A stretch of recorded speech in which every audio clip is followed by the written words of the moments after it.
Here's how I made my first £20,000 on Etsy by selling art prints, stickers and stationery.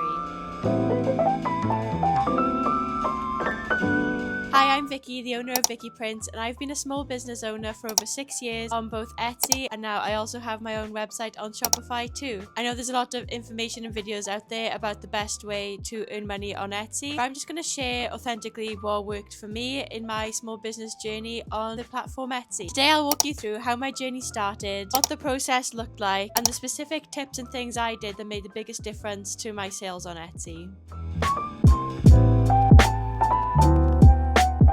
When I first started my small business, I really wasn't in the ideal setup. I just bought an iPad and an Apple Pencil while working my first full-time job at the time. I used the money from one of my first paychecks to buy that equipment because I really wanted to start my journey with digital art. I was using an old £30 printer that my mum had bought for us years prior to me starting my small business. It was actually supposed to be for our school homework. It had been sat in a cupboard unused for a couple of years, so I dug that out and started making my art prints on that. And I was working from my bedroom floor, and I shared a small bedroom with my sister at the time, so definitely wasn't ideal, but that's where I started. It wasn't aesthetic and it wasn't necessarily that efficient either, but I do believe that just starting there and then with what I had taught me way more than months and months of idle research could have ever done for me in starting my small business. And at that point I really wasn't focused on earning a certain amount of money, just wanted to make things and test whether this was actually doable and whether people would actually want to buy my art. Now let's get into where the first £20,000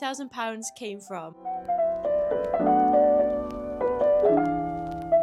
Now, obviously, the first £20,000 didn't come straight away and it built up slowly over time, and most of it started to come after I'd gained some experience with what I was selling and after I used that data to then become more consistent with what I was selling on the Etsy platform. Art prints ended up being my strongest items on Etsy overall, and that's actually what I started with. I hadn't yet ventured into making stickers. I only had the equipment to make art prints. The goal was to start off small, and then once I gained enough experience and confidence in making art prints and obviously gained some revenue from doing so, I then went on to investing in some sticker equipment and outsourcing other bits of stationery too. Now, what actually made a difference?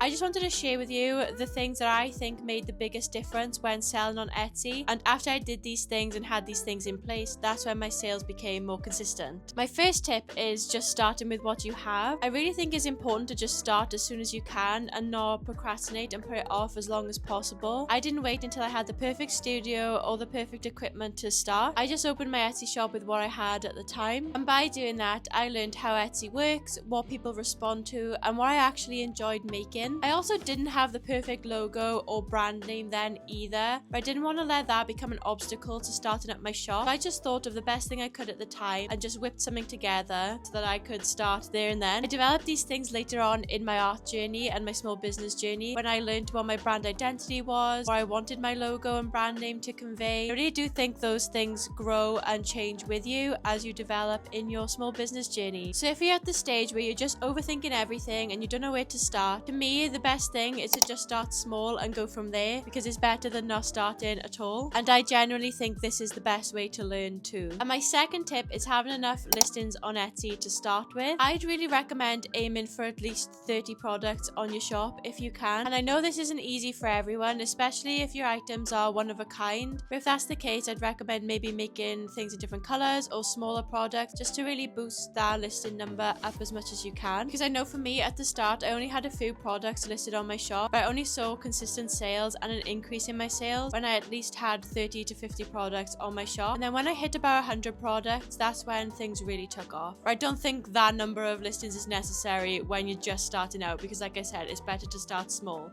so aim for about 30 if you can. My third tip is adding products regularly to your Etsy shop. Once I had a solid base of products on my shop, I then started to list 1 or 2 products a week if I could, wherever possible, and this honestly did make a big difference to my sales, because when I went through a period of time where I would upload regularly, this is where I would see a boost in my sales, and I still think that's true today, because there obviously are phases where things are a lot busier and I don't necessarily have the time to design and list new products to my website, but when I do and when I am back on track, I do see that my sales definitely go up, so bear that in mind, because it really does make a noticeable increase in your sales. And my fourth tip is simple and clear listing photos. Now this might seem obvious to some people, but I just wanted to share what I do and what I did at the start when I didn't have a lot of equipment. And to be honest, 6 years later, this is still something I'm constantly working on and trying to improve. So for all my physical photos, I actually just use my iPhone to take the pictures in good natural light. And I use the app VSCO or Visco to edit the colors and things, but you can obviously use whatever editing app you like, but that's the one I like to use just to make the photos a bit more crisp. And for my art print, since the beginning up until now, I'm a really big fan of using mock-ups. When I first started, I just purchased a mock-up from Etsy itself, like a little downloadable from a seller on there. And for a long time, I just used that and tried to edit my art print onto it in Procreate. And it wasn't the most efficient. It did work for a while. And I currently use Canva, and I think you need the premium membership to use their art print mock-ups on there. But for me, it's well worth it because it's so easy to use. But obviously, there are many different ways that you can make mock-ups. So you don't need the most expensive camera setup. You just need good natural lighting, a good solid camera, maybe a phone camera, and a simple photo editing software. Now let's move on to the mistakes I made and what I would do differently if I was starting my small business again today.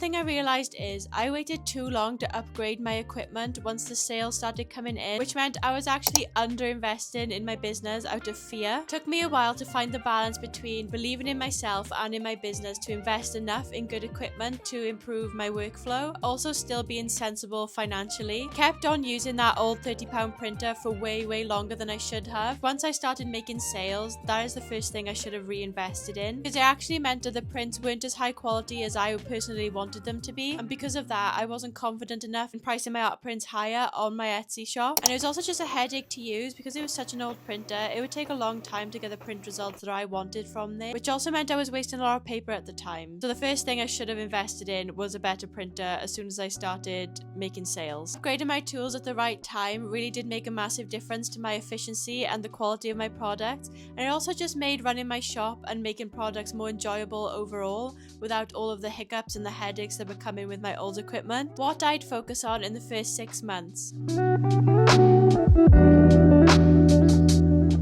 So again, if I was starting my Etsy shop today, first thing I'd say is stop procrastinating and just open your shop, and then focus on making your items and your products and then listing them consistently on the website. Improve your product photos as you go along, and then pay attention to what sells and what responds well on the website. Then take this data and use that to plan your next few products that you're going to list on your Etsy shop. So if you found this video helpful, you're very welcome to subscribe, and if you have any questions, just let me know in the comments below and I would love to help. I'll be sharing weekly videos about running my small art business, both the practical side and the more creative side too. Thank you so much for watching, and I'm wishing you all the best on your small business journey. Just remember that you can do it, and I always say to people that if it's something I can do, then I truly believe that literally anyone can do it too. It just takes consistency and dedication. And thank you so much for watching, and I'll see you next time.